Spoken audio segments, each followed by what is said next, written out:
बहुत बहुत स्वागत है आप सभी का आपके अपने YouTube channel Shukla study point में। मैं शिवम शुक्ला आप सभी दोस्तों का हार्दिक स्वागत करता हूं। आज की वीडियो के माध्यम से हम चर्चा करेंगे संस्कृत साहित्य के पेपर 1 के बारे में। संस्कृत बोलो या संस्कृत साहित्य बोलो, बात एक ही है। जब से नई शिक्षा नीति लागू हुई है तब से आपको एक ऐसा सिलेबस आपके समक्ष मिल रहा है कि बड़ा मज़ा आ रहा है उसको पढ़ाते वक्त। तो आज कुछ ऐसा ही सिलेबस आपके समक्ष है जिसमें हम योग और प्राकृतिक चिकित्सा के बारे में चर्चा करेंगे। संस्कृत साहित्य में पेपर 1 में बीए के 6 सेमेस्टर में अगर आप हैं तो आपको योग और प्राकृतिक चिकित्सा पढ़ना पड़ेगा पेपर नंबर 1 में, ठीक है। तो योग और प्राकृतिक चिकित्सा से बनने वाले बहुत ही महत्वपूर्ण 100 से अधिक ऑब्जेक्टिव टाइप के प्रश्नों पर आज की वीडियो के माध्यम से चर्चा करने का प्रयास रहेगा। ये ऐसे प्रश्न होंगे जो कि आपकी परीक्षा में आने वाले हैं, तो आप इस वीडियो को अंत तक जरूर देख लीजिएगा। बहुत ही ज़्यादा इन्फॉर्मेटिव वीडियो होने वाली है और बहुत ही ज़्यादा महत्वपूर्ण वीडियो ये है, ये बात आप ध्यान रखेंगे। तो संस्कृत बीए के बीए के 6वें सेमेस्टर के लिए अगर आप एक प्रकार से तैयारी कर रहे हैं, पेपर देने जा रहे हैं, तो आप इस वीडियो को पूरा देखिएगा। योग और प्राकृतिक चिकित्सा आपको पेपर नंबर 1 में पढ़ना है, ठीक है। अब आइए जानने का प्रयास करते हैं कौन कौन से प्रश्न आपकी परीक्षा में आने वाले हैं अब की बार, ठीक है। चलें, पहला प्रश्न आपकी स्क्रीन पर आ चुका है। समत्वम योग उच्यते कथन वर्णित है किसमें? गीता में, योग सूत्र में, भागवत पुराण में या अग्नि पुराण में? बताएं। फटाफट से आप लोग बताने का प्रयास करेंगे इसका करेक्ट आंसर क्या हो जाएगा। इसका करेक्ट आंसर क्या हो जाएगा भाई, फटाफट से आप लोग बताइएगा। इसका राइट आंसर क्या होगा? इसका राइट आंसर बिल्कुल श्रीमद् भगवत गीता में ये कहा गया है क्या कि समत्वम योग उच्यते। ये कथन कहाँ पर वर्णित है? श्रीमद् भगवत गीता में वर्णित है। ये बात ध्यान रखेंगे। सिलेबस ऑलरेडी मैंने बता दिया था, तो सिलेबस आप लोगों नहीं देखे तो देख लीजिएगा, प्लेलिस्ट बनी है सिलेबस की। अगला प्रश्न, योग सूत्र के प्रणेता कौन हैं? योग सूत्र के प्रणेता कौन हैं? व्यास जी ये जो है ये नहीं है योग सूत्र के प्रणेता, जो कि व्यास जी ने महाभारत वगैरह की रचना करी है। व्यास जी ने महाभारत की रचना करी है, ठीक है। इसके अलावा व्यास जी ने जो है पुराणों को लिपिबद्ध भी किया है। लिपिबद्ध का मतलब होता है लिखा है इन्होंने, ठीक है। बाकी पुराण तो पहले से ही थे, मतलब उसको संपूर्ण पुराणों को नहीं लिखा है। आप देखेंगे महर्षि वेदव्यास ने श्रीमद् भागवत महापुराण हो गया, देवी पुराण हो गया, इन सभी की लेखनी इन्होंने करी है। इसके अलावा कपिल मुनि जो हैं ये योग सूत्र के प्रणेता नहीं है, ठीक है। हिरण्यगर्भ या पतंजलि, तो इसका करेक्ट आंसर क्या हो जाएगा? पतंजलि जो हैं इन्होंने योग सूत्र लिखा है। किसने लिखा है? पतंजलि ने। तो ऑप्शन नंबर इसका कौन सा करेक्ट आंसर हो जाएगा? डी ऑप्शन इसका करेक्ट आंसर हो जाएगा, ठीक है। अगला प्रश्न, महर्षि पतंजलि के अनुसार योग का क्या लक्षण है? योगः कर्मसु कौशलम या योगश्चित्त वृत्ति निरोधः या संयोग योग जीवात्मा परमात्मनः या श्रद्धा भक्ति ध्यान योग दवेही? बताएं करेक्ट आंसर क्या हो जाएगा इसका। तो महर्षि पतंजलि के अनुसार योग के क्या लक्षण होते हैं? तो महर्षि पतंजलि ने कहा था कि योगश्चित्त वृत्ति निरोधः, योगश्चित्त वृत्ति निरोधः। ऑप्शन नंबर इसका बी करेक्ट आंसर हो जाएगा। ये योग की परिभाषा, ये योग का लक्षण ये बताया गया है कि योग से चित्त वृत्ति एक प्रकार से ठीक रहती है, तो योगश्चित्त वृत्ति निरोधः, ये बी ऑप्शन करेक्ट आंसर हो जाएगा इसका। अगला प्रश्न है, योगा समाधि ही यह किसका मत है? व्यास जी का, पतंजलि का, कपिल का या शिव का? फटाफट से आप लोग बताने का प्रयास करेंगे। इसका करेक्ट आंसर क्या हो जाएगा? योगा समाधि ये किसका कथन है या किसका मत है? योगा समाधि ही ये किसका मत है? फटाफट से आप लोग बताने का प्रयास करेंगे। तो बिल्कुल ये व्यास जी का मत है। ऑप्शन नंबर इसका ए करेक्ट आंसर होगा। अगला प्रश्न आपसे बन सकता है, प्रकृति तथा पुरुष के वियोग को योग किसने कहा? प्रकृति तथा पुरुष के वियोग को योग किसने कहा? किसमें कहा गया है? तो ये बात किसमें कही गई भाई? बहुत बढ़िया, आप लोगों को करेक्ट आंसर सांख्य दर्शन में ऐसी बातें कही गई हैं। सांख्य दर्शन में कहा गया है कि प्रकृति और पुरुष के वियोग से ही योग की उत्पत्ति होती है, ऐसा सांख्य दर्शन में वर्णित है। सांख्य दर्शन एक प्रकार से 6 दर्शनों में से एक माना जाता है। अगला प्रश्न है, संसार सागर में से पार होने की युक्ति ही योग है, यह लक्षण किस में वर्णित है? संसार सागर से पार होने की युक्ति ही योग कहलाती है, ये कथन किसका है? बताएं किसमें है? लिंग पुराण में, अग्नि पुराण में, योग वशिष्ठ में या घेरंड संहिता में? बताएं करेक्ट आंसर क्या हो जाएगा इसका। इसका राइट आंसर आपका क्या हो जाएगा? योगा वशिष्ठ। संसार सागर से पार होने की युक्ति ही योग है, ये बात किस में बताई गई है? ये बात आपकी बताई गई है संसार सागर से पार होने की युक्ति ही योग है। ये कथन जो वर्णित है ये आपका योग वशिष्ठ में वर्णित है। इसका करेक्ट आंसर क्या हो जाएगा? सी ऑप्शन इसका राइट आंसर हो जाएगा। सी ऑप्शन यानी कि इसका योग वशिष्ठ राइट आंसर हो जाएगा, योग वशिष्ठ, ठीक है। नेक्स्ट क्वेश्चन आप देखेंगे। अगला क्वेश्चन आपके स्क्रीन पर आ चुका है, किस ग्रंथ में योग के 4 भेद स्वीकार नहीं हैं? बताएं किस ग्रंथ में योग के 4 भेद स्वीकार नहीं किए गए हैं? किस में? शिव संहिता में योग तत्वोपनिषद में, गोरक्ष मतलब कि गोरक्ष शतक में, या भागवत पुराण में? बताएं करेक्ट आंसर इसका क्या हो जाएगा। तो किसमें जो है योग के 4 भेद स्वीकार नहीं किए गए हैं? याद के योग के 4 भेद किसमें नहीं स्वीकार किए गए हैं? योग के 4 भेद को किसमें नहीं स्वीकार किया गया भैया? तो योग के 4 भेद को भागवत पुराण में नहीं स्वीकार किया गया है। डी ऑप्शन करेक्ट आंसर हो जाएगा। 4 वेद कौन कौन से हैं? यजुर्वेद, ऋग्वेद, ठीक है, ऋग्वेद, यजुर्वेद, सामवेद और अथर्ववेद। अथर्ववेद बाद में जुड़ा, ऋग्वेद, यजुर्वेद और सामवेद ये वेद त्रयी में शामिल हैं, ठीक है, अथर्ववेद शामिल नहीं है। अगला प्रश्न, भागवत पुराण में योग के कितने भेद माने गए हैं? यहाँ पर मतलब योग का वेद बोल रहा हूँ, ये योग के 4 भेद स्वीकार नहीं किए गए। किस ग्रंथ में योग का 4 भेद नहीं स्वीकार किया गया है? तो भागवत पुराण में योग के 4 भेद नहीं स्वीकार किए गए। तो कितने स्वीकार किए गए हैं, प्रश्न ये पूछा गया है। तो बिल्कुल 3 भेद स्वीकार किए गए हैं, ठीक है, 3 भेद स्वीकार किए गए हैं। वो कौन कौन से होते हैं? तो भागवत के अनुसार या भागवत धर्म के अनुसार या भागवत पुराण के अनुसार योग का भेद कौन सा नहीं है? इनमें से योग का भेद कौन सा नहीं है? फटाफट से आप लोग बताने का प्रयास करेंगे। इसका करेक्ट आंसर क्या हो जाएगा, बताएं। भागवत पुराण में मतलब भागवत पुराण में आपसे क्या पूछा गया है? भागवत पुराण में कितने भेद हैं? तो 3 भेद हैं। भागवत के अनुसार योग का भेद कौन सा नहीं है? बताएं कौन सा एक प्रकार से नहीं है भाई? तो इसका करेक्ट आंसर क्या हो जाएगा? बिल्कुल राजयोग इसमें नहीं बताया गया है। कर्म योग, भक्ति योग और ज्ञान योग, कर्म, भक्ति और ज्ञान, ये योग के 3 प्रकार बताए गए हैं। किसमें? भागवत पुराण में, कर्म योग, भक्ति योग और ज्ञान योग, जबकि राजयोग नहीं बताया गया है। ये ऑप्शन आप ध्यान रखेंगे। क्लियर? तो इस तरीके से आप इन प्रश्नों को समझ पा रहे हैं। बहुत ही महत्वपूर्ण प्रश्न है। अगला क्वेश्चन आपकी स्क्रीन पर आ चुका है। मंत्र का भेद नहीं है। मंत्र का भेद क्या नहीं है? वैदिक, तांत्रिक, पौराणिक या शास्त्रीय? वेद मंत्र का भेद नहीं है। इनमें से मंत्र का भेद क्या नहीं है? शास्त्रीय नहीं है। मंत्र का भेद शास्त्रीय नहीं है। मंत्र वैदिक होते हैं, तांत्रिक भी होते हैं और पौराणिक भी होते हैं, ठीक है, ये बात आप ध्यान रखेंगे। तो इसका डी ऑप्शन करेक्ट आंसर होगा। वैदिक मंत्रों में सम्मिलित नहीं है। वैदिक मंत्रों में क्या सम्मिलित नहीं है? इनमें से बताएं वैदिक मंत्रों में क्या सम्मिलित नहीं है? इनमें से 3 ऑप्शन आपको दिए, 4 ऑप्शन दिए गए, इनमें से एक सम्मिलित है, बाकी 3 सम्मिलित नहीं है। तो यो वैदिक मंत्रों में क्या सम्मिलित नहीं है, यही प्रश्न है ना। वैदिक मंत्रों में क्या सम्मिलित नहीं भैया? तो वैदिक मंत्रों में क्या सम्मिलित नहीं है? अथर्व नहीं सम्मिलित है। बाकी ऋग्वेद, यजुर्वेद और सामवेद ये वैदिक मंत्रों में सम्मिलित हैं। देखिए ये 3 एक प्रकार से वैदिक मंत्र में, अथर्ववेद में वैदिक मंत्र नहीं सम्मिलित होते हैं, ठीक है। अथर्ववेद चूंकि बाद में आया है, ऋग्वेद, यजुर्वेद और सामवेद ये तीनों वेद पहले बने हैं, इसीलिए इन्हीं तीनों वेदों को वेद त्रयी कहा जाता है। ये बात ध्यान रखेंगे। क्या कहते हैं इसको? वेद त्रयी। तो वेद त्रयी में कौन शामिल नहीं है? ये भी प्रश्न बन सकता है। तो अथर्ववेद नहीं शामिल है। अगला प्रश्न है, आगम प्रतिपादित मंत्र क्या कहलाते हैं? आगम प्रतिपादित मंत्र जो होते हैं वो तांत्रिक कहलाते हैं। आगम प्रतिपादित जो मंत्र होते हैं आगम के द्वारा, आगम प्रतिपादित मंत्र को क्या कहते हैं? तांत्रिक कहते हैं। ऑप्शन नंबर इसका बी राइट आंसर हो जाएगा। अगला प्रश्न, तांत्रिक मंत्र का भेद है। तांत्रिक मंत्र का भेद है, फटाफट से आप बताएंगे। तांत्रिक मंत्र का क्या भेद है? स्त्री, पुरुष और नपुंसक। तांत्रिक मंत्र के भेद में स्त्री, पुरुष और नपुंसक के तीनों भेद होते हैं तांत्रिक मंत्र के। ऑप्शन नंबर डी लगा देंगे, सभी सत्य है। नेक्स्ट क्वेश्चन है, स्वाहांत मंत्र कहलाता है यजुः, स्त्री, पुरुष या नपुंसक? बताएं। स्वाहा मंत्र मतलब कि स्वाहांत्र, स्वाहांत्र मंत्र क्या कहलाता है? स्वाहांत, स्वाहांत मंत्र क्या कहलाता है भैया? तो स्वाहांत मंत्र जो होता है वो स्त्री मंत्र कहलाता है। बी ऑप्शन इसका करेक्ट आंसर होगा, ध्यान रखेंगे।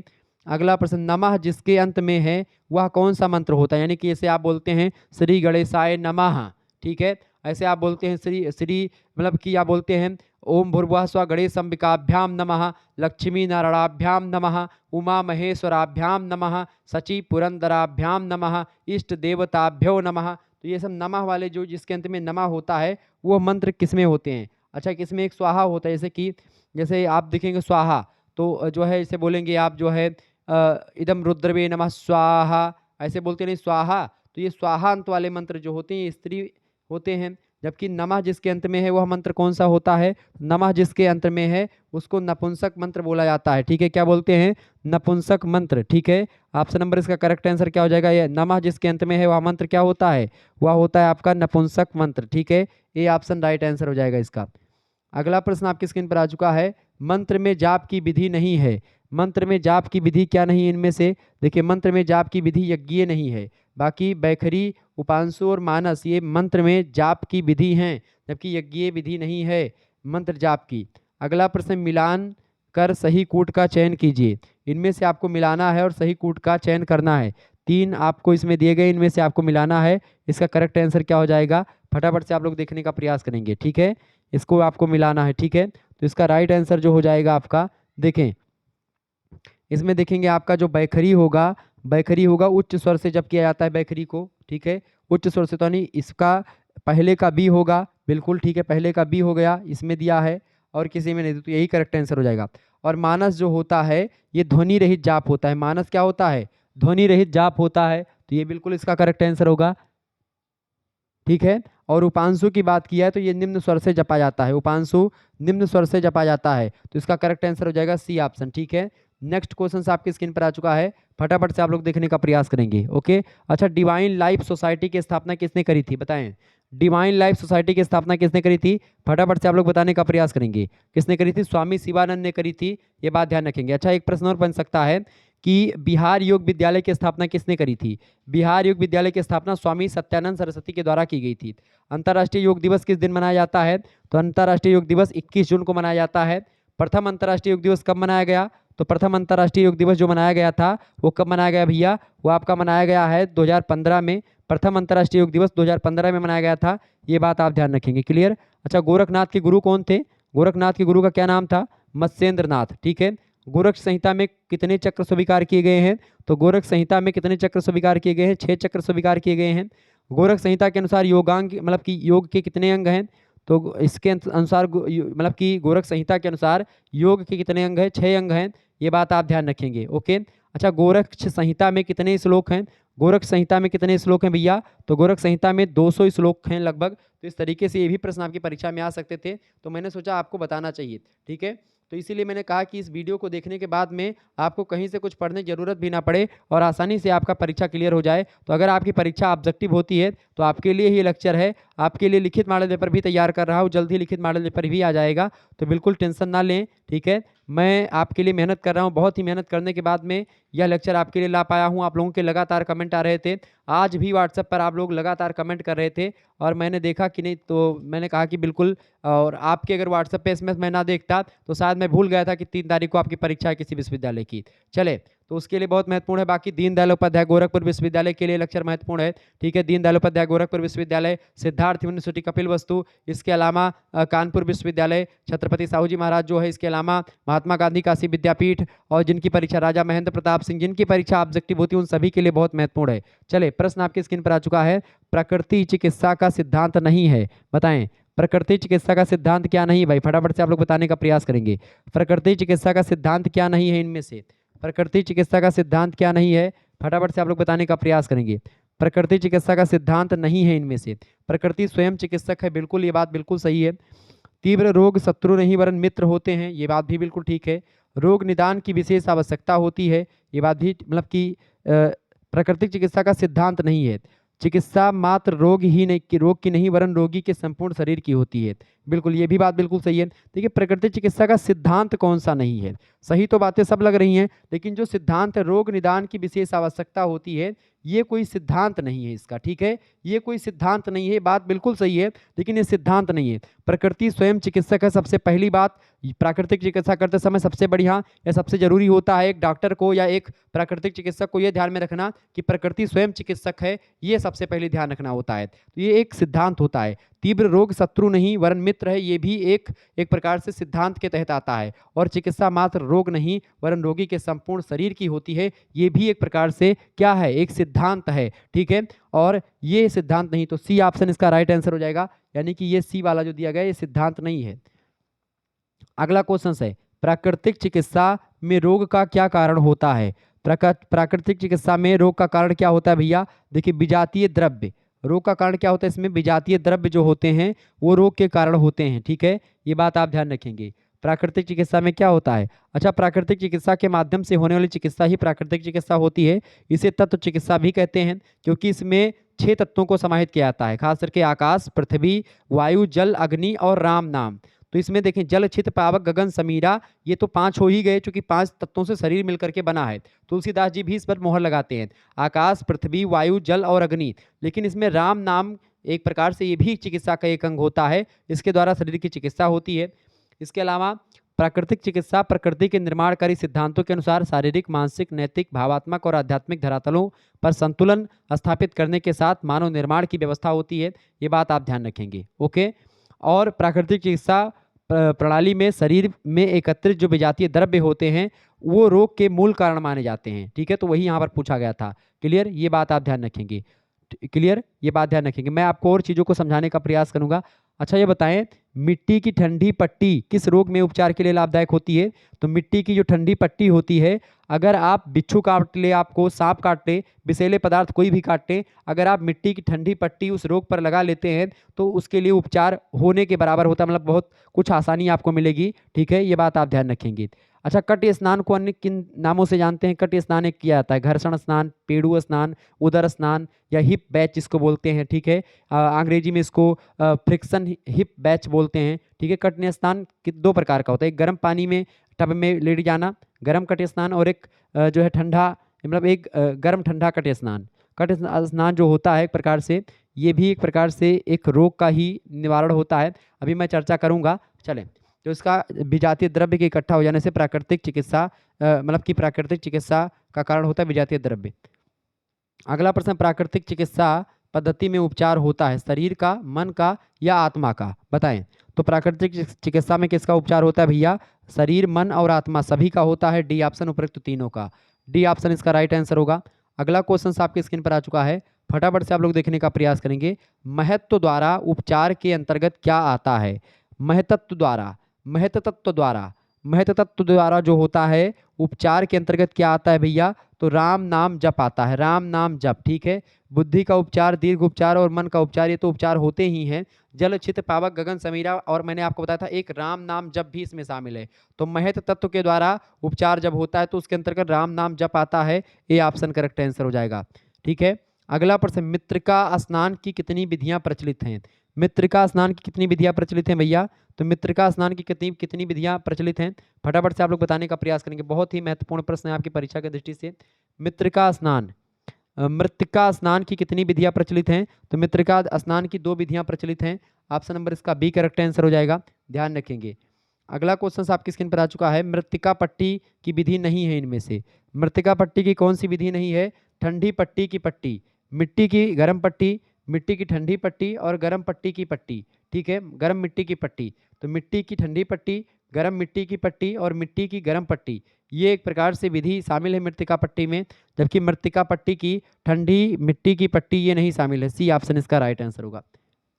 अगला प्रश्न, मिट्टी की गर्म पट्टी में प्रयुक्त मिट्टी नहीं है, कौन सी मिट्टी प्रयोग नहीं कर सकते आप? तो इनमें से जो आपकी काली मिट्टी होती है ये प्रयोग में नहीं लाई जाती है। बलुआ मिट्टी, रेतीली मिट्टी और कछारी मिट्टी जो होती है ये मिट्टी प्रयोग करी जाती है गर्म पट्टी में। ठीक है, ध्यान रखेंगे इस बात को। अगला प्रश्न आपकी स्क्रीन पर आ चुका है, वाष्प स्नान में पानी का तापमान कितना रखा जाता है?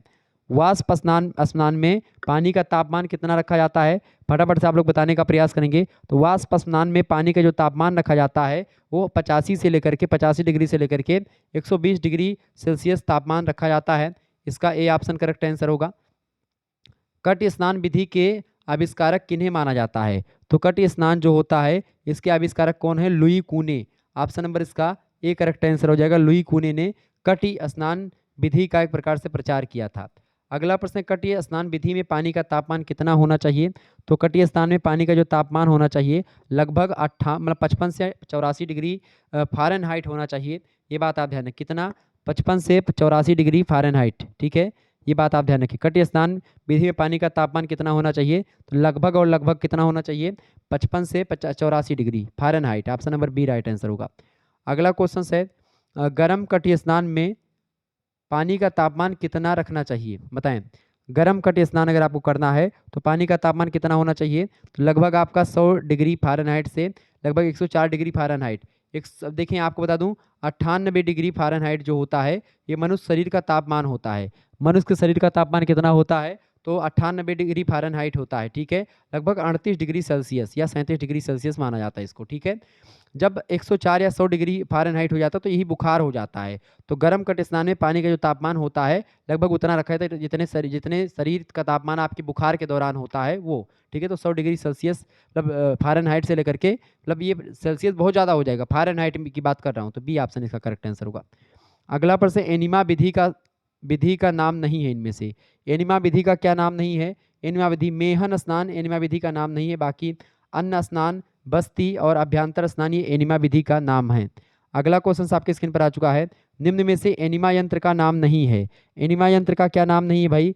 एनिमा यंत्र का नाम नहीं है friction. Option number D correct answer हो जाएगा इसका। ठीक है, तो इस तरीके से आप लोग बहुत सारे प्रश्नों को समझ पा रहे हैं। ठीक है, बाकी मैं और भी चीज़ों को आपको बताने का प्रयास करूंगा। ठीक है, ऐसे ही तमाम प्रकार के प्रश्न को आपको बताने का प्रयास किया जाएगा। तो ये आपका कुछ वीडियो मतलब कुछ प्रश्न थे जो मैंने आपको बता दिया है, तो ये ध्यान रखेंगे, बहुत ही महत्वपूर्ण प्रश्न है। ओके,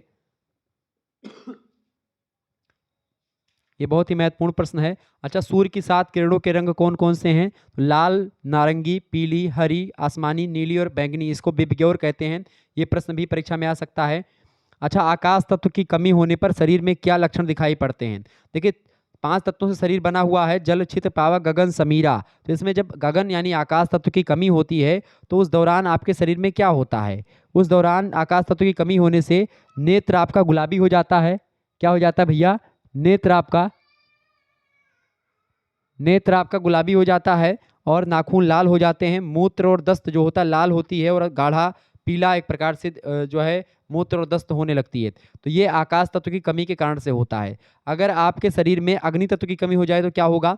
अग्नि तत्व की कमी हो जाए तो इससे क्या होगा? लाल रंग की कमी होने पर नेत्र और नाखून नीले पड़ जाते हैं, मूत्र का रंग सफेद और नीला हो जाता है। तो ये अग्नि तत्व की कमी के कारण से होता है। ठीक है, एनिमा यंत्र जो होता है ये एक प्रकार से बृहत स्नान यंत्र होता है। डूस, इसके अलावा डाउल मुबारक, हुकना, ये सब इसमें शामिल होते हैं। ठीक है, एनिमा विधियों के नाम की अगर बात किए तो हाई एनिमा होती है, एक शक्तिदायक एनिमा होती है, एक पानी को रोक रखने वाला एनिमा होती है, एक वनस्पतियों के काढ़े को रोक रखने वाला एनिमा होती है, एक द्रव्य एनिमा होती है। ठीक है, अच्छा, शक्तिदायक एनिमा को अन्य किस नाम से जानते हैं? तो उसको रक्त प्रक्षालिका बस्ती के नाम से जानते हैं या फिर द टॉनिक एनिमा के नाम से जानते हैं उसको। ठीक है, ये बात आप ध्यान रखेंगे। सूर्य मतलब कि सूर्य की किरण जो होती है, सूर्य किरण चिकित्सा में कितनी विधियां हैं? 7 विधियां होती हैं। सूर्य किरण एक चिकित्सा होती है। सूर्य की रंग की जो किरणें हैं वो 7 हैं, इसीलिए 7 रंग के एक प्रकार से क्या होती है, मतलब सूर्य किरण की चिकित्सा की विधियां भी 7 रखी गई हैं। ये बात आप ध्यान रखेंगे। अभ्यंग चिकित्सा क्या होती है? मालिश जो होती है, मर्दन करना होता है शरीर का जो है, मालिश करके जब एक प्रकार से जो होता है मर्दन। ठीक है, तो वो होता है आपका अभ्यंग चिकित्सा, अभियंग चिकित्सा। ठीक है, ये बात आप ध्यान रखेंगे। Okay, clear. शुष्क घर्षण स्नान क्या होता है? जब अंग प्रत्यंग पर हथेलियों से घर्षण करके सूखी मालिश की जाती है तो उसको शुष्क घर्षण स्नान बोला जाता है। ठीक है, ये बात ध्यान रखेंगे। अभ्यंग मर्दन जो होता है उसके कई प्रकार होते हैं, दीर्घ, हरस्व, मंडल, उपबेल, वलय, ताड़न, चालन, मतलब आप देखते हैं ये सब एक प्रकार से मर्दन के या अभियंग चिकित्सा के अंग होते हैं। तो चिकित्सा कई प्रकार की होती है, इन चीज़ों के बारे में मैं चर्चा करता रहूंगा। तो ये सब प्रश्न आपकी परीक्षा में आ सकते हैं, ये बात ध्यान रखेंगे। बहरहाल आगे बढ़ते हैं और भी प्रश्नों पर चर्चा करने का प्रयास करते हैं। फटाफट से एक बार वीडियो को लाइक और शेयर कर दीजिएगा। ग्लिसरीन को किस रंग की बोतल में तप्त किया जाता है? बताएं, ग्लिसरीन को किस जो है रंग की बोतल में तप्त किया जाता है? ये चिकित्सा से ही रिलेटेड प्रश्न है, फटाफट से आप लोग बताने का प्रयास करेंगे। इसका करेक्ट आंसर क्या हो जाएगा? ग्लिसरीन को किस रंग की बोतल में तप्त किया जाता है? तो इसका करेक्ट आंसर क्या हो जाएगा? फटाफट से आप लोग बताने का प्रयास करेंगे। तो ग्लिसरीन को नीले बोतल में तप्त किया जाता है। किसमें? नीले बोतल में। ऑप्शन नंबर इसका बी करेक्ट आंसर होगा। तेल को भावित करने में कितने दिन का समय लगता है? तेल को भावित करने में कितने दिन का समय लगता है? तो तेल को भावित करने में 30 से 40 दिन का समय लगता है। सी ऑप्शन करेक्ट आंसर हो जाएगा। तो ये सब जो है चिकित्सा के ही एक प्रकार होते हैं। सर्दियों में तेल को भावित करने में कितना समय लगता है? तो सर्दी के महीनों में तेल को भावित करने में जो समय लगता है वो 2 महीना या लगभग 60 दिन के आसपास लगता है। बी ऑप्शन इसका राइट आंसर हो जाएगा। तेल भावित करने की क्रिया में किस तेल का प्रयोग नहीं किया जाता है? बताएं, तो तेल भावित करने की प्रक्रिया में किस तेल का प्रयोग नहीं किया जाता है भैया? तो किस तेल का प्रयोग नहीं करते हैं? बताएं, किस तेल का प्रयोग नहीं करते हैं? तो इसमें से वनस्पति तेलों का प्रयोग नहीं किया जाता है। सरसों का तेल, तिल का तेल, जैतून का तेल, इन सभी का प्रयोग आप कर सकते हैं, लेकिन इसका प्रयोग आप नहीं कर सकते हैं। ठीक है, ये बात आप ध्यान रखेंगे। क्लियर, समझ में आ रही चीजें? अच्छे तरीके से आप जान पा रहे हैं? बिल्कुल, ठीक है। आगे देखते हैं, अगला क्वेश्चन आपके स्क्रीन पर आ चुका है, फटाफट से आप लोग देखने का प्रयास करेंगे। अगला प्रश्न है, मिश्री सूर्य तप्त होकर के कितने दिनों में औषधि बन जाती है? बताएं, मिश्री जो होती है सूर्य तप्त होकर के कितने दिनों में औषधि बन जाती है? तो मिश्री जो होती है 3 महीने में एक प्रकार से तप्त होकर के औषधि बन जाती है। 3 महीना, ऑप्शन नंबर इसका सी करेक्ट आंसर होगा। अगला प्रश्न आप देखेंगे, कपड़े की पट्टी का जल किस रंग की बोतल में भावित होना चाहिए? तो कपड़े की पट्टी का जल जो होता है वो किस रंग की बोतल में भावित होना चाहिए? तो किस रंग की बोतल में भैया? लगभग मतलब आसमानी रंग की बोतल में भावित होना चाहिए। ठीक है, कपड़े की पट्टी का जल जो है आसमानी रंग की बोतल में भावित होना चाहिए। डी ऑप्शन इसका राइट आंसर हो जाएगा। आगे देखते हैं अगला प्रश्न। अगला क्वेश्चन से, दीर्घ मर्दन किस अंग पर नहीं होता? दीर्घ मर्दन मतलब कि ये जो अभियंग मैंने बताया था आपको कि भाई जो एक प्रकार से जो अभियंग एक टाइप की जो एक प्रकार से क्या होती है, अभियंग टाइप की एक प्रकार से क्या होती है भाई? चिकित्सा होती है। ठीक है, अभियंग चिकित्सा। तो अभियंग मतलब होता है मर्दन। ठीक है, जो दीर्घ मर्दन होता है वो किस अंग पर नहीं किया जा सकता? तो दीर्घ मर्दन जो होता है वो पेट पर नहीं होता है। ठीक है, पेट पर, चूंकि पेट एक कमजोर कड़ी होती है। हाथ पर, पैर पर, पीठ पर आप देखते हैं जो एक प्रकार से पैरों से कुड़वाते हैं, मतलब कि जो एक प्रकार से जब थका लगती है तो वो दीर्घ मर्दन होता है। ठीक है, अगला प्रश्न आपकी स्क्रीन पर आ चुका। मंडलाकार मर्दन किस प्रकार किया जाता है? मंडलाकार मर्दन जो होता है, मंडलाकार मर्दन किया जाता है, मंडलाकार मर्दन जो होता है वो किया जाता है किस पर? पेट पर करा जाता है। मंडलाकार मर्दन किस पर करते हैं? पेट पर। बी ऑप्शन राइट आंसर होगा। अगला क्वेश्चन आपकी स्क्रीन पर आ चुका। तरमर्दन में प्रयुक्त द्रव्य नहीं है। तरमर्दन की अगर बात की जाए तो तरमर्दन में प्रयुक्त द्रव्य कौन सा नहीं होता है? तो पानी का प्रयोग तरमर्दन में नहीं करते हैं। किसका किसका मर्दन कर सकते हैं? तरमर्दन में बादाम तेल का, नारियल तेल का और तिल के तेल का जो है प्रयोग कर सकते हैं, जबकि पानी का प्रयोग नहीं करते हैं। अगला प्रश्न, उबटन मर्दन में पदार्थ नहीं शामिल है, कौन सा? उबटन मर्दन में कौन सा पदार्थ नहीं शामिल है भैया? उबटन मर्दन, उबटन माने होता है जैसे कि आप देखते हैं तिल तिल वगैरह का मर्दन कभी कभी आपने देखा होगा होता है। तो इसमें जो है आपका जो है हल्दी लगाई जाती है शरीर में जब, तो वो उबटन मर्दन होता है। हल्दी को पीस करके दूध का एक प्रकार से प्रयुक्त कर सकते हैं आप उबटन मर्दन में। चंदन का प्रयोग कर सकते हैं। मृत्तिका यानी मिट्टी का प्रयोग आप नहीं कर सकते इसमें। ठीक है, तो मिट्टी मर्दन ये नहीं होता है। हल्दी से, दूध से, चंदन से, आप देखते हैं कि तिल का जो एक प्रकार जो वो होता है, क्या बोलते हैं, सरसों होती है, उसी को पीस करके घर वगैरह में जो बुकवा लगाया जाता है वही बुकवा उबटन मर्दन का एक प्रकार से तरीका होता है। उबटन मर्दन, हल्दी लगाना, जो हल्दी शरीर में लगती है, आप देखते हैं विवाह से एक दिन पहले हल्दी लगाई जाती है, तो हल्दी एक प्रकार से मर्दन का तरीका होता है। ठीक है, ताकि ये प्राचीन चीजें जुड़ी हुई हैं विवाह के साथ। जो हिंदू विवाह होते हैं इसमें प्राचीनता इसलिए जुड़ी हुई है क्योंकि ये एक संस्कार होता है, और संस्कार के दौरान ये जरूर एक प्रकार से एक मर्दन किया था कि भाई थका वका जो लगी हो वो सब खत्म हो जाए। हल्दी लगाने का और कोई दूसरा मकसद नहीं होता है। हल्दी इसलिए लगाई जाती ताकि क्या हो कि व्यक्ति स्वस्थ रहे, ठीक ठाक रहे और उसको थकावट ना लगे। तो ये मर्दन का एक प्रकार होता है उबटन मर्दन। तो उबटन मर्दन में ये सब किया जाता है। आगे देखेंगे, शरीर में बालों वाले स्थान पर सर्वाधिक उपयुक्त उबटन कौन सा होता है? बताएं। अगर बाल शरीर में जैसे कि आपके है और बाल जो होता है वहां पर कौन सा एक प्रकार से मर्दन किया जा सकता है? तो कौन सा उबटन मतलब कि मर्दन सही होता है? शरीर में बालों वाले स्थान पर सर्वाधिक उबटन जो होता है वो कौन सा प्रयोग कर सकते हैं? तो होता है बेसन का मर्दन। ठीक है, बेसन का मर्दन एक प्रकार से जहां पर बाल होते हैं शरीर में वहां पर आप उसको करें तो ज़्यादा बेटर माना जाता है। ये बात आप ध्यान रखेंगे। अच्छा, जिस बच्चे में जो सरसों का जो एक प्रकार से जो उबटन होता है वो मालिश बचपन में खूब होती है, उसके पैर वैर में कम बाल होते हैं। ठीक है, और नहीं तो आप देखेंगे बहुत ज़्यादा एकदम से भालू जैसे हो जाता है पैर वैर। अगला प्रश्न है, मालिश की दिशा क्या होनी चाहिए? हृदय की ओर, सिर की ओर, पेट की ओर, या मतलब पैर की ओर या पेट की ओर? बताएं, मालिश की दिशा क्या होनी चाहिए भाई? मालिश की दिशा जो होती है वो हृदय की ओर होनी चाहिए। कैसी? हृदय की ओर। ऑप्शन नंबर इसका ए करेक्ट आंसर होगा, ध्यान रखेंगे। अगला प्रश्न, किस अंग में अभ्यंग वर्जित है? अभ्यंग का मतलब क्या होता है? मर्दन। किस अंग में जो है अभ्यंग नहीं किया जाता है, सॉरी किस दशा में, किस दशा में अभ्यंग वर्जित है? तो एनिमा के बाद, या जुलाब में, या मांसपेशियों की पीड़ा में, या स्नान से आधा घंटा पूर्व? तो इसका करेक्ट आंसर क्या हो जाएगा? जुलाब अगर आपको है, जुलाब की स्थिति में अभ्यंग वर्जित है, मर्दन नहीं करवाया जा सकता जुलाब की स्थिति में। बी ऑप्शन इसका राइट आंसर होगा। अगला क्वेश्चन आपकी स्क्रीन पर आ चुका, फटाफट से आप देखेंगे। प्रातःकालिक उपवास में, प्रातःकालिक उपवास में क्या होता है? बताएं। प्रातःकालिक उपवास में जो है आप क्या कर सकते हैं? सुबह का नाश्ता नहीं करते हैं। प्रातःकालिक उपवास में सुबह का नाश्ता नहीं किया जाता है। ठीक है, सुबह को केवल दूध पीते हैं, उठने के 1 घंटे तक कुछ नहीं खाते हैं। ये सब एक प्रकार से बिल्कुल सुबह का नाश्ता आपको नहीं करना है। बी ऑप्शन करेक्ट आंसर हो जाएगा, प्रातःकालिक उपवास में यही होता है। ठीक है, ये बात आप ध्यान रखेंगे। ठीक है,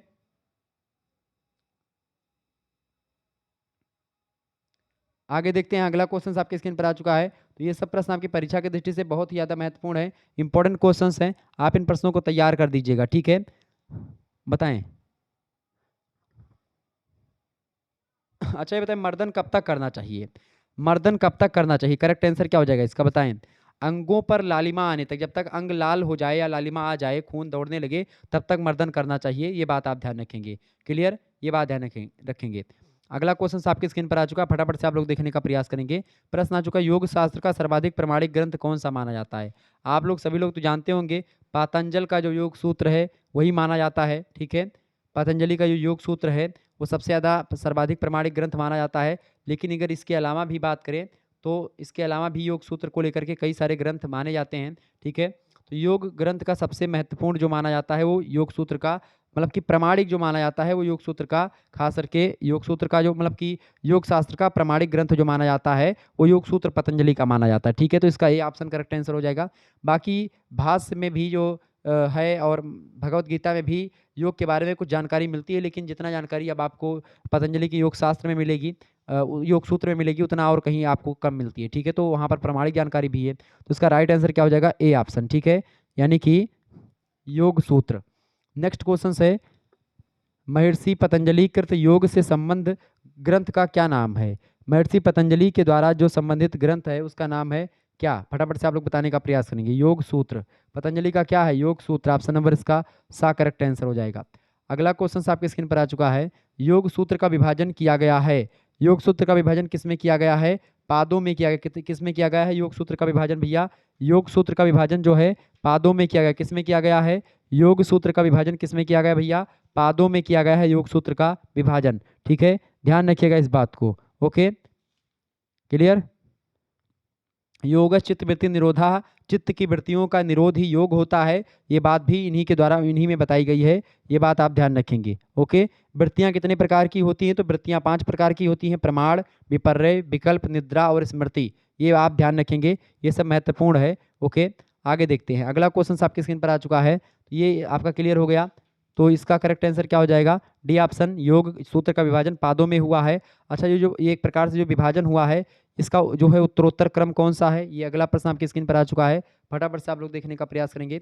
योग सूत्र के पादों का उत्तरोत्तर यानी कि पहला, फिर उसके बाद में, फिर उसके बाद में कौन सा आता है? तो योग सूत्र के जो पादों का एक प्रकार से वो है उत्तरोत्तर क्रम, पहला है समाधि पाद, फिर उसके बाद में आता है साधना पाद, फिर आता है विभूति पाद, फिर उसके बाद में आता है कैबल्य पाद। तो ये चारों एक प्रकार से उत्तरोत्तर क्रम है, यानी कि पहले समाधि पाद पहला, दूसरा आपका साधना पाद, तीसरा आपका विभूति पाद और चौथा आपका कैबल्य पाद। ठीक है, ध्यान रखेंगे। इसका करेक्ट आंसर क्या हो जाएगा? ए ऑप्शन इसका राइट आंसर होगा। अगला प्रश्न आपकी स्क्रीन पर आ चुका है, असंगत युग्म का चयन कीजिए। असंगत युग्म कौन सा है भैया? फटाफट से आप लोग बताने का प्रयास करेंगे। समाधि पाद की अगर बात की जाए तो समाधि पाद में 51 सूत्र हैं, बिल्कुल सूत्र हैं। साधना पाद में 51 सूत्र नहीं है तो गलत हो जाएगा ये। विभूति पाद में 55 सूत्र हैं और कैबल पाद में 34 सूत्र हैं। बिल्कुल इन सभी ये सब ठीक है। साधना पाद में एक प्रकार से 51 सूत्र नहीं है, तो इसका करेक्ट आंसर जो हो जाएगा यही मतलब कि असंगत युग्म है। बी ऑप्शन इसका राइट आंसर होगा।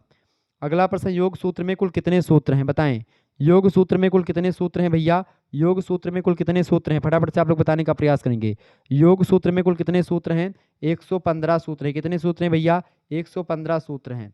नेक्स्ट क्वेश्चन आपकी स्क्रीन पर आ चुका है, फटाफट से आप लोग देखने का प्रयास करेंगे। असंगत युग्म का चयन कीजिए। असंगत युग्म कौन सा है? देखिए, योग भास व्यास का है, इसके अलावा तत्व वैसारदी वाचस्पति मिश्र की है, इसके अलावा जो है राज मार्तंड व्रति मार्तंड की है, योग वात्तिक विज्ञान भिक्षु, ये एक मतलब विज्ञान भिक्षु की है योग वास्तविक। अब इनमें से असंगत कौन सा है? ये प्रश्न आपका पूछा गया है। ये एक प्रकार से फटाफट से आप लोग बताने का प्रयास करेंगे, इसमें असंगत कौन सा है? असंगत युग्म का चयन कीजिए। तो असंगत युग्म इनमें से कौन सा है? राज मार्तंड व्रति, ऑप्शन नंबर इसका सी करेक्ट आंसर हो जाएगा। ये असंगत है। अगला प्रश्न, निम्न पर विचार करें। योग वार्तिक, योग भाष्य, सूत्रार्थ बोधनी, भावस्थी, आभा, छाया, इनमें योग सूत्र की टीकाएं हैं। इनमें से योग सूत्र की टीकाएं कौन कौन सी हैं? इनमें से योग सूत्र की जो टीकाएं हैं वो आपकी जो है आपकी योग वार्तिक भी टीका है एक, इसके अलावा योग भाष्य भी एक टीका है, और ये सूत्र बोधनी भी एक टीका है, और भावस्थी भी एक टीका है। ठीक है, इसके अलावा जो है आपका जो छाया है वो भी एक टीका है। तो ये आभा नहीं होती टीका। ठीक है, ये ध्यान रखेंगे, बाकी पांचों हैं। अगला प्रश्न, छाया टीका, छाया टीका आभा टीका नहीं होती। ठीक है, अगला प्रश्न, छाया टीका के रचयिता कौन है? छाया टीका के रचयिता कौन है? फटाफट से आप लोग बताने का प्रयास करेंगे। छाया टीका के रचयिता फटाफट से आप बताएंगे, छाया टीका के रचयिता कौन है? नागोजी भट्ट या विज्ञान भिक्षु, नारायण तीर्थ या रामानंद यति। तो छाया टीका के रचयिता जो है कौन है? छाया टीका के रचयिता फटाफट से आप बताएंगे। छाया टीका के रचयिता बिल्कुल Ngozi Bhatt. Ngozi Bhatt right answer हो जाएगा ए ऑप्शन। अगला प्रश्न आपकी स्क्रीन पर आ चुका है। योग सूत्र की सर्वप्रथम लिखी गई टीका, योग सूत्र की सर्वप्रथम लिखी गई टीका जो है वो योग भाष्य है। ऑप्शन नंबर इसका बी करेक्ट आंसर हो जाएगा। ठीक है, योग भाष्य टीका सबसे पहले लिखी गई है। अगला प्रश्न, योग सूत्र में योग अनुशासन पद का क्या अर्थ है? योग सूत्र में योग पद अनुशासन का शब्द क्या होता है? योग, योगानुशासन पद का अर्थ होता है योग शास्त्र। ठीक है, ऑप्शन नंबर इसका डी करेक्ट आंसर हो जाएगा। आगे देखते हैं, अगला क्वेश्चन आपकी स्क्रीन पर आ चुका है। अगला प्रश्न आपकी स्क्रीन पर आ चुका है। देखिए प्रश्न है, योगा पद की प्रकृति प्रत्यय है। योगा पद की प्रकृति प्रत्यय क्या होती है भाई? फटाफट से आप लोग बताने का प्रयास करेंगे। बिल्कुल, युज प्लस घनय प्रत्यय। युज में घनय प्रत्यय मिलकर के एक प्रकार से योग शब्द की उत्पत्ति हुई है। तो सी ऑप्शन इसका राइट आंसर हो जाएगा। क्लियर, ध्यान रखेंगे, ये सब प्रश्न आपकी परीक्षा में आने वाले हैं, तो आप इन चीज़ों को ध्यान रखेंगे। अगला क्वेश्चन आपकी स्क्रीन पर आ चुका है, फटाफट से आप लोग देखने का प्रयास करेंगे। श्वास तथा प्रश्वास की गति पर आधारित योगांग कौन सा होता है? बताएं, फटाफट से आप लोग बताने का प्रयास करेंगे। इसका राइट आंसर क्या हो जाएगा? चले, इंपॉर्टेंट प्रश्न आपके स्क्रीन पर आ चुका है। श्वास तथा प्रश्वास की गति पर आधारित योगांग, तो इसका योगांग कौन सा होता है? प्राणायाम। प्राणायाम जो होता है श्वास और प्रश्वास की गति पर आधारित होता है। प्राणायाम में कुंभक, रेचक और पूरक ये 3 क्रियाएं होती हैं, ये बात आप ध्यान रखेंगे। प्राणायाम का भेद नहीं है, तो रेचक, पूरक और कुंभक ये तीनों एक प्रकार से प्राणायाम के भेद होते हैं। कपालभाति प्राणायाम का कोई भेद नहीं होता है। ऑप्शन नंबर इसका सी करेक्ट आंसर हो जाएगा। आगे देखते हैं अगला क्वेश्चन। अगला प्रश्न है, प्राणायाम के कितने भेद होते हैं? प्राणायाम के कितने भेद होते हैं भैया? बताएंगे। तो प्राणायाम का कितना भेद होता है? प्राणायाम के 4 भेद होते हैं। कितने भेद होते हैं? प्राणायाम के 4 भेद होते हैं। कौन कौन से? प्राणायाम के 4 भेद होते हैं। ठीक है, कुंभक को उसी में 2 भाग में बांट दिया जाता है। ठीक है, तो प्राणायाम का चतुर्थ भेद कौन सा होता है? ये भी मैं बताऊंगा। प्राणायाम के बेसिकली 3 ही भेद होते हैं, रेचक, पूरक और कुंभक। लेकिन प्राणायाम के मुख्य रूप से मतलब आगे चल करके आप पढ़ेंगे, जब आगे और पढ़ेंगे मतलब खास करके आप पढ़ने वाले हैं। पहले तो आप वैसे हल्के में पढ़ लेंगे 3 भेद, लेकिन प्राणायाम के बेसिकली 4 भेद होते हैं। कौन कौन से होते हैं भाई? 4 भेद होते हैं। प्राणायाम के कितने भेद होते हैं? 4 भेद। ठीक है, डी ऑप्शन इसका राइट आंसर हो जाएगा। कौन होता है प्राणायाम का चतुर्थ भेद? कौन सा है? तो प्राणायाम का चतुर्थ भेद जो होता है वो केवल कुंभक होता है। ऑप्शन नंबर इसका सी करेक्ट आंसर हो जाएगा। अगला क्वेश्चन है, बाह्य वृत्ति प्राणायाम कौन सा होता है? बाह्य वृत्ति प्राणायाम, बाह्य वृत्ति प्राणायाम आपका होता है रेचक। ठीक है, बाह्य वृत्ति प्राणायाम होता है आपका रेचक। ठीक है,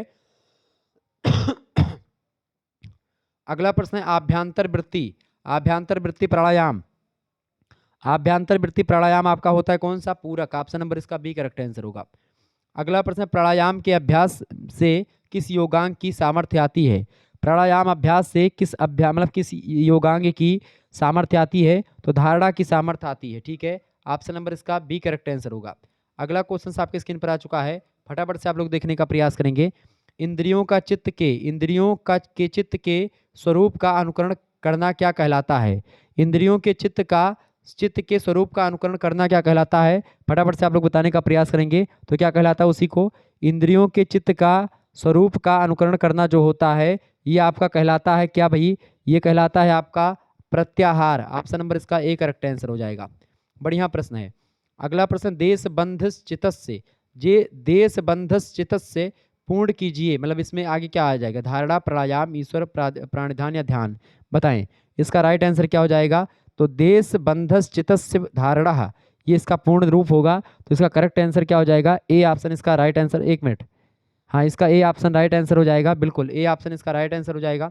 नेक्स्ट क्वेश्चन आप देखेंगे।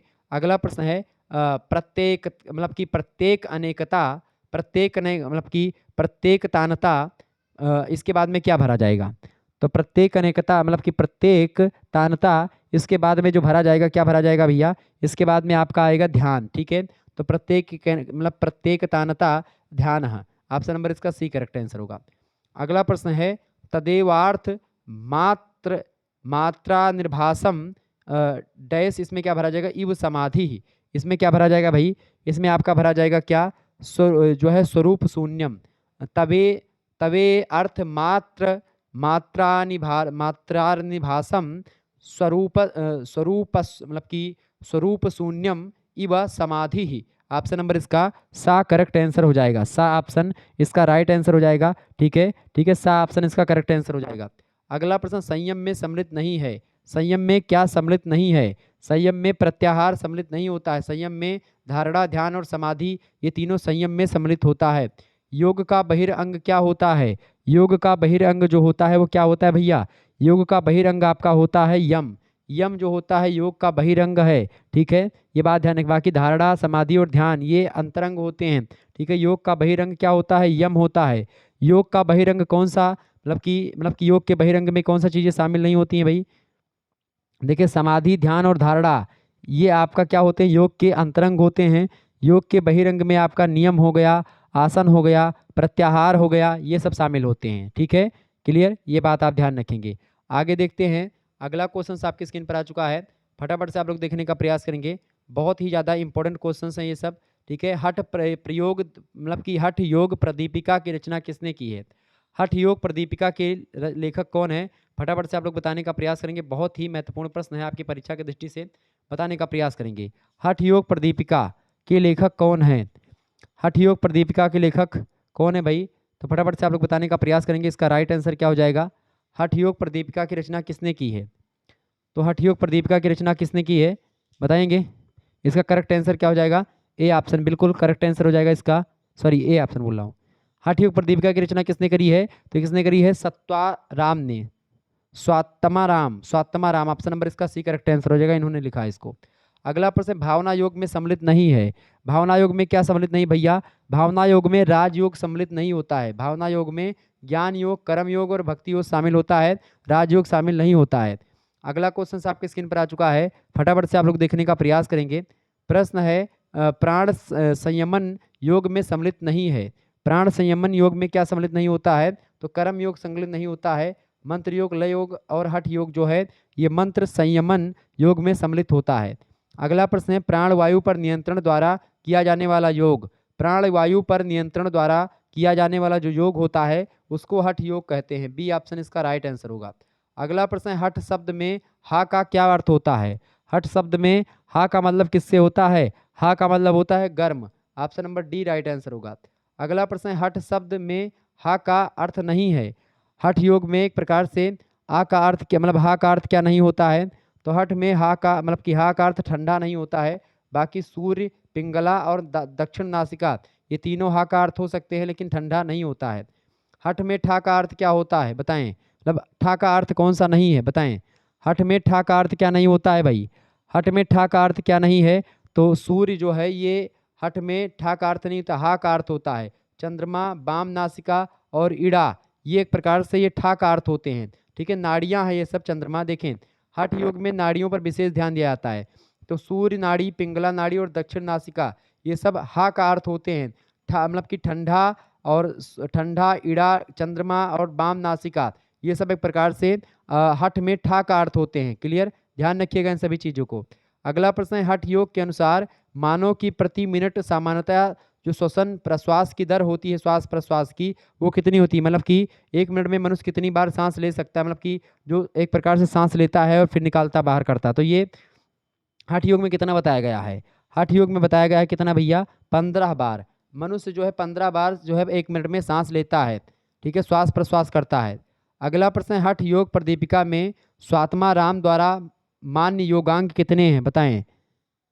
फटाफट से आप लोग बताने का प्रयास करेंगे। हठ योग प्रदीपिका में स्वात्मा राम द्वारा जो मान्य योगांग हैं वो कितने हैं? वो 4 मानांग, मतलब कि 4 योगांग हैं। Option number D correct answer होगा।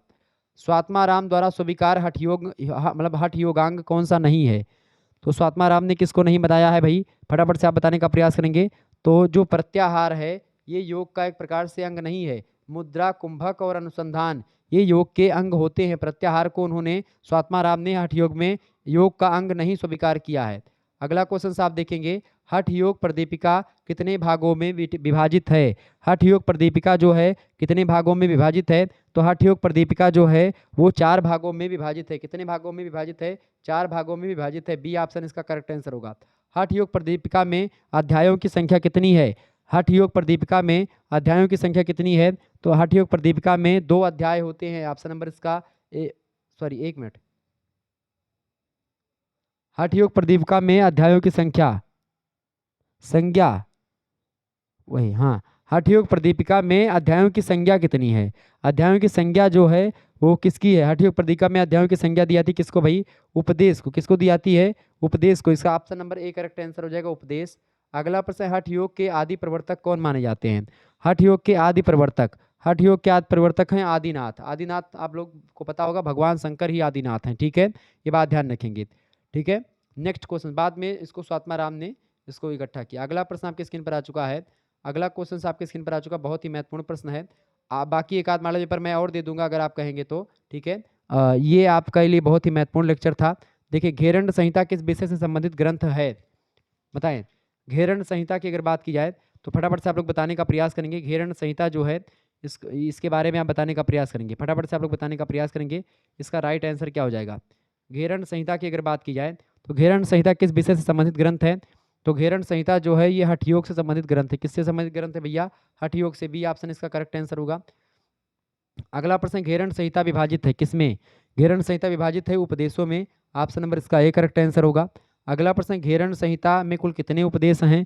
घेरंड संहिता में कुल कितने उपदेश हैं भैया? तो घेरंड संहिता में 7 उपदेश हैं। Option number C correct answer हो जाएगा। अगला प्रश्न आपकी स्क्रीन पर आ चुका है। देखिए, योग सूत्र के लेखक है पतंजलि, हठ योग प्रदीपिका के लेखक है स्वामी स्वात्माराम, और घेरंड संहिता के लेखक है घेरंड ऋषि, ठीक है, ये बात आप ध्यान रखेंगे। ओके, तो घेरंड संहिता में कुल कितने उपदेश हैं भैया? 7 उपदेश हैं। सी ऑप्शन इसका राइट आंसर हो जाएगा। घेरंड संहिता में कुल कितने उपदेश हैं? 7 उपदेश हैं। कितने उपदेश हैं? 7 उपदेश हैं घेरंड संहिता में, ठीक है, तो इसका सी ऑप्शन करेक्ट आंसर हो जाएगा।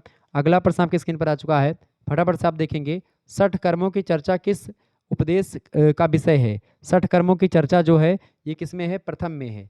प्रथम उपदेश में 60 कर्मों की चर्चा के बारे में बताया गया घेरंड संहिता में। अगला प्रश्न, घेरंड ऋषि ने योग का ज्ञान किससे सुनाया था? घेरंड ऋषि ने योग का जो है एक प्रकार से ज्ञान जो है वो किसे सुनाया था भैया? वो सुनाया था जो है चंड कापाली को। ऑप्शन नंबर इसका बी करेक्ट आंसर होगा। अगला प्रश्न, सबसे बड़ा पास किसे कहा जाता है? सबसे बड़ा पास किसे कहा जाता है? सबसे बड़ा पास जो है माया का पास होता है। किसका पास होता है? माया का पास। माया महा ठगिन हम जानी तुलसी मतलब कबीरदास भी कहते हैं। तो माया एक प्रकार से बहुत ही एक प्रकार से बड़ा पास होता है। सबसे बड़ा पास माया होता है, ठीक है, माया। अगला प्रश्न, माया से ब्रह्मा विष्णु महेश तक नहीं बच पाते हैं। नारद ऋषि जो एक प्रकार से माया पर विजय प्राप्त करने वाले माने जाते हैं, वो भी माया के चक्कर में फंस गए थे। अगला प्रश्न, घेरंड संहिता के अनुसार घट है।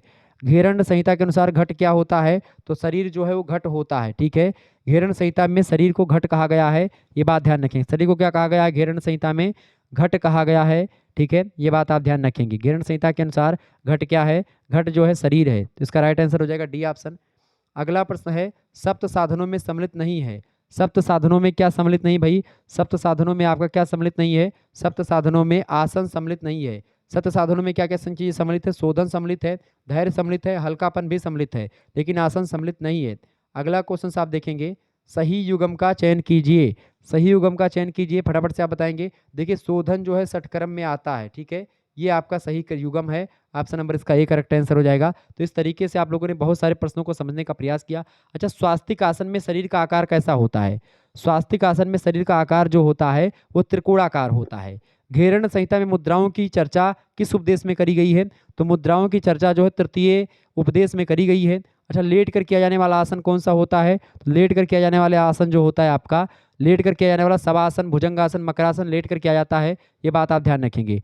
लेट कर किया जाने वाला आसन जो होता है कौन सा होता है? शवासन, ठीक है, भुजंगासन, ये सब होता है। क्लियर, ये बात आप ध्यान रखेंगे। तो ये सब एक प्रकार से परीक्षा में प्रश्न आने वाले हैं, तो इन प्रश्नों को आप तैयार कर लीजिएगा। ओके, ऐसे आपसे प्रश्न परीक्षा में आएंगे, तो थोड़ा सा समय मुझे नहीं मिला है। और अगर आपकी परीक्षा, तो ये आपका पेपर नंबर 1 है। पेपर नंबर 1 की मैं बात करूं तो इसमें जो है आपका जो भी प्रश्न पूछा जाएगा आप इसमें आसानी से कर पाएंगे। तो ये जो आपका 300 कोड वाला, 300 कोड करके 304, 305, 306, 307, 308 होता है, तो जो एक प्रकार से आपके पहले 2 पेपर हैं, चाहे 304 हों, 305 हों, ठीक है, इन दोनों के लिए बहुत महत्वपूर्ण, 306 के लिए भी बहुत महत्वपूर्ण होगा ये, ठीक है, ये बात ध्यान रखेंगे। 307, 8 ये सब एक प्रकार से बाद में देखा जाएगा, तो आपको मैं प्रयास करूंगा कि उनके लिए भी कुछ व्यवस्था करने का प्रयास करूंगा। तो योग एवं प्राकृतिक चिकित्सा से बनने वाले ये बहुत ही महत्वपूर्ण प्रश्न है जो मैंने आपको आज बता दिए। धन्यवाद, मिलते हैं फिर नेक्स्ट वीडियो में, तब तक के लिए जय हिंद, जय भारत। तो आप इन प्रश्नों को तैयार कर लीजिएगा, ये प्रश्न बहुत ही ज़्यादा महत्वपूर्ण है, ऐसे ही प्रश्न आपकी परीक्षा में आने वाले हैं, आप इन प्रश्नों को तैयार कर लीजिएगा। बहुत मेहनत करने के बाद में ये प्रश्न आपके लिए मैं लाया हूँ, तो ये प्रश्न बहुत ही इंपॉर्टेंट है। ओके, 100 से अधिक प्रश्नों को आज की वीडियो के माध्यम से हम लोगों ने चर्चा किया, जो कि आपकी परीक्षा की दृष्टि से बहुत महत्वपूर्ण है। संस्कृत का पेपर नंबर 1 योग और प्राकृतिक चिकित्सा के बारे में आपको इसमें बताया गया है। योग और प्राकृतिक चिकित्सा से बनने वाले इंपॉर्टेंट प्रश्नों को मैंने डिस्कस किया है। आगे आने वाली वीडियो में और भी चर्चा करने का प्रयास मैं करता रहूँगा, ठीक है, ये बात आप ध्यान रखेंगे। धन्यवाद, मिलते हैं नेक्स्ट वीडियो में। आपके पेपर लगे हुए थे, तो इसीलिए मैंने सोचा कि आपको कुछ ना कुछ दिया जाए, तो बहुत ही महत्वपूर्ण चीज़ें मैंने दे दी है। धन्यवाद।